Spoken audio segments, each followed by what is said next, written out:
Quel avenir pour Yesh Atid? Des primaires sont annoncées pour désigner un nouveau chef de parti ou peut-être pour que Yair Lapid retrouve sa place. On en parle dans un instant avec Cathy Reutemann, déléguée du parti. Les coulisses de la Knesset. Pour mieux comprendre les enjeux du Parlement israélien avec Michael Blum et Shraga Blum. Bonjour Shraga. Bonjour Michael, bonjour Cathy. Alors vous êtes à l'étranger, Shraga, mais on va faire cette émission donc à 3 avec donc Cathy Reutemann. Cathy Reutemann, bonjour. Bonjour. Alors la question que qu'on se pose, c'est quel avenir? On a parlé de primaire, on en a déjà parlé dans l'émission la semaine dernière. Quel avenir pour ce parti? Est-ce que les primaires vont vraiment se tenir? Et entre Ofer Shelah et Yair Lapid, qui va prendre la tête du parti dans les prochains mois? Bon, alors tout d'abord, il y avait beaucoup de questions, mais tout d'abord, oui, les primaires ou autres formules. Alors disons que nous sommes en plein processus de démocratisation qui avait été promis par Yair Lapid dès le début de la création du parti. Au départ, il avait dit 2 mandats, mais comme le premier mandat était que d'1 an et demi, il avait prolongé cela à 8 ans, et donc nous y sommes. Et depuis quelques mois déjà, en consultation avec les cadres du parti, les responsables des sections, est en train de se mettre en place une structure et le moyen d'éviter aussi dans les primaires des abus, de la corruption, ce qui existe dans les grands partis tels que le Likoud ou Avoda. Donc on veut éviter cela. On veut éviter qu'il y ait des mainmises de gens qui ne soutiennent pas le parti, qui rentrent dans le parti. Donc, le processus est complexe pour trouver la bonne formule qui convienne. Mais effectivement, Yair Lapid l'a encore redéclaré hier ou avant-hier. Dans le courant de 2021, on proposera et on mettra en place ces élections. Alors maintenant, pour répondre à la question suivante, qui emportera les élections? D'abord, les élections seront ouvertes à tous. Bien entendu, Ofer Shelah est un candidat approprié. Et il y en aura peut-être d'autres qui se présenteront. Je pense, et je le vois surtout par rapport aux réactions des responsables du parti et dans les groupes WhatsApp internes, je pense que Yair Lapid l'emportera haut la main. Mais au moins maintenant, il sera confirmé par la démocratie. Et je crois que c'est un stade très très important pour nous renforcer en tant qu'opposition qui se bat pour la démocratie. Nous sommes obligés de montrer l'exemple, au moins en interne, et c'est ce que nous allons faire. Et aujourd'hui, plus que jamais, c'est terriblement important, puisque notre combat, le combat principal aujourd'hui est la démocratie. C'est le mot qui revient tout le temps, dans toutes les manifestations, dans tous les combats, dans toutes nos propositions de loi. Donc voilà. J'ai une question, Cathy. Vous parlez beaucoup de démocratie. Dans l'opposition, on parle beaucoup de démocratie, de la défense de l'état de droit. Or, ce dont on se rend compte finalement, c'est que Yesh Atid a été créé en 2012. Donc ça fait 8 ans que Yair Lapid règne en maître sous ce parti. Il peut exclure, il l'a déjà fait, qui il veut de la liste. Il peut faire entrer qui il veut. Il s'est même fait préparer un statut comme quoi il pourrait rester président jusqu'à la fin de la 24e, je crois 25e Knesset. Alors il y a un peu un hiatus là-dedans entre ce... oui, mais c'est exactement cela qu'on va corriger et à la demande de Ofer Shelah, cette fois-ci ouvertement et en public, mais qui était la demande des gens et qui était de toute façon quelque chose qui devait être fait. Et pourquoi au début tout le monde a accepté, en ce compris Ofer Shelah, et en ce compris tous les gens qui ont été les fondateurs du parti. On sait très bien que si on avait ouvert dès le début à une structure complètement démocratique, ça aurait pu détruire le parti dès le départ avant même de lui laisser la possibilité de se renforcer. Maintenant, le parti pense qu'il est assez fort et assez mûr pour le faire, donc on y passe. C'est comme, moi qui suis vraiment une vraie démocrate dans le sang, j'attendais ce moment avec impatience. Il est important pour le parti, mais on avait tous la conscience que le faire trop tôt pouvait démolir le parti. Aujourd'hui, on voit Lapid qui est de plus en plus fort, son opposition est de plus en plus forte, il est de plus en plus sûr de lui, il a une réelle chance et il est la seule opposition pour le moment. Personne d'autre ne peut remplacer le gouvernement pour le moment. Merci Cathy pour ces explications. Et je pense qu'on reparlera au moment venu avec vous des développements dans ce parti et dans l'opposition. Merci. Avec plaisir. très belle journée à tous. Au revoir. Shana Tova. À bientôt. Alors, cette semaine, on a eu l'occasion de voir un discours émouvant et important et d'entendre la langue de Molière à la tribune de la Knesset avec le discours d'investiture du député Yossi Taïeb. Alors, on va passer un extrait. הם צריכים לדעת ולחוש שיש להם כאן בית בארץ ישראל, שיש מענה לכל בעיה, ושהם רצויים תמיד בכל עת בה יבחרו לבוא. יש לכם כאן בית ואחים. Vous avez ici une maison et des frères. Shraga, un mot à dire, quelque chose à commenter sur ce discours? Bon, d'abord, c'est un discours très émouvant. Il a duré, je crois, 12 ou 13 minutes, ou même plus.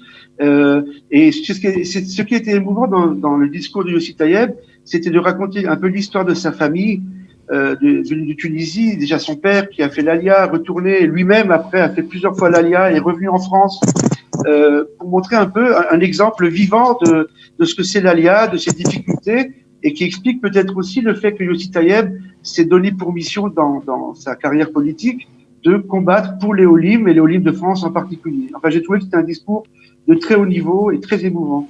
Voilà, alors on en reparlera aussi avec Yossi Taïeb et de la suite de sa carrière politique.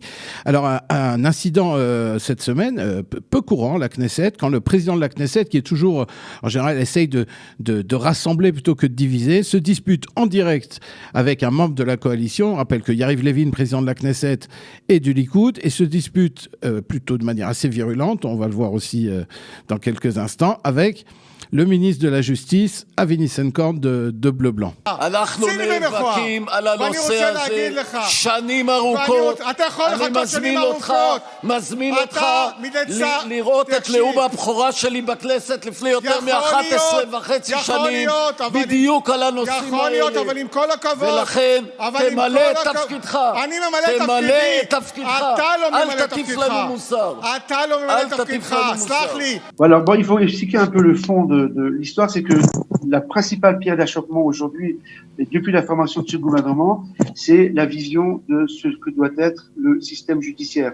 Et là, on sait que le Likoud aimerait apporter des réformes très importantes, que, au contraire, Avi ניסנקורן est venu ici dès le début en disant « je suis là pour défendre le système judiciaire ». Et Bleu-Blanc, un des grands thèmes de Bleu-Blanc. Et en fait, il y a eu récemment des révélations qui ont été faites par des journalistes qui montrent, qui confirment qu'il y a parfois des choses qui se passent, des irrégularités ou des étrangetés, on va dire comme ça, dans le cadre du système judiciaire.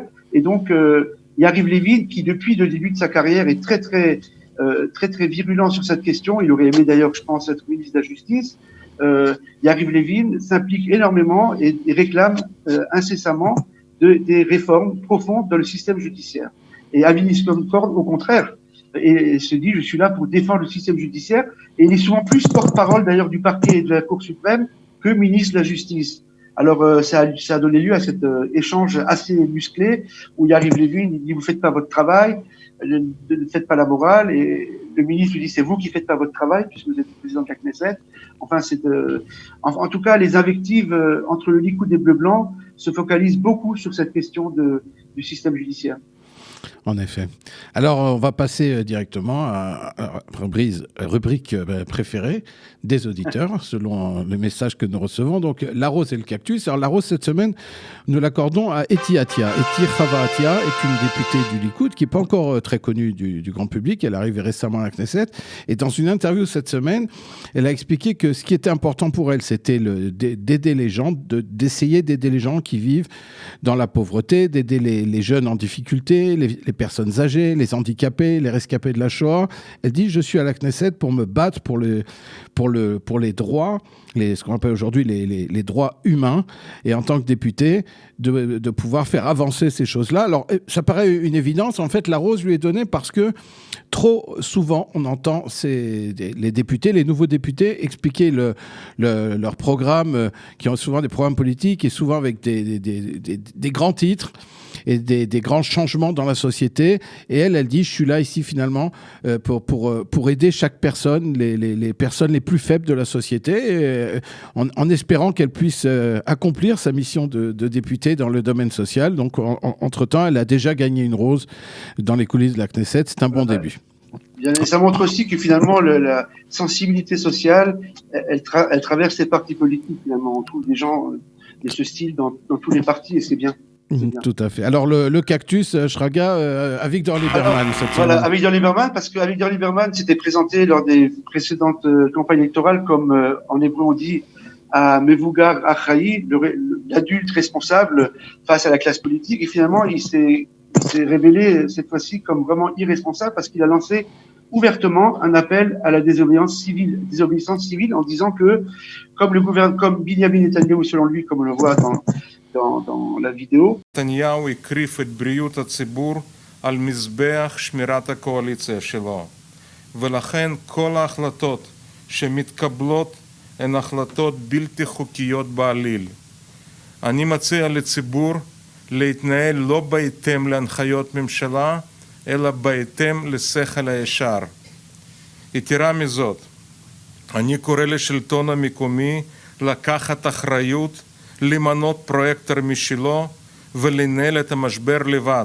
Comme Binyamin Netanyahu, selon lui, préfère ses intérêts de coalition plutôt que la santé publique, donc toutes les décisions du gouvernement seraient illégales et donc la population ne doit plus obéir aux consignes du gouvernement concernant le corona, mais agir selon son bon sens. Ce qui est pour un responsable politique est justement un peu irresponsable parce que dans l'atmosphère actuelle, dire aux gens de ne pas respecter les consignes, c'est vraiment...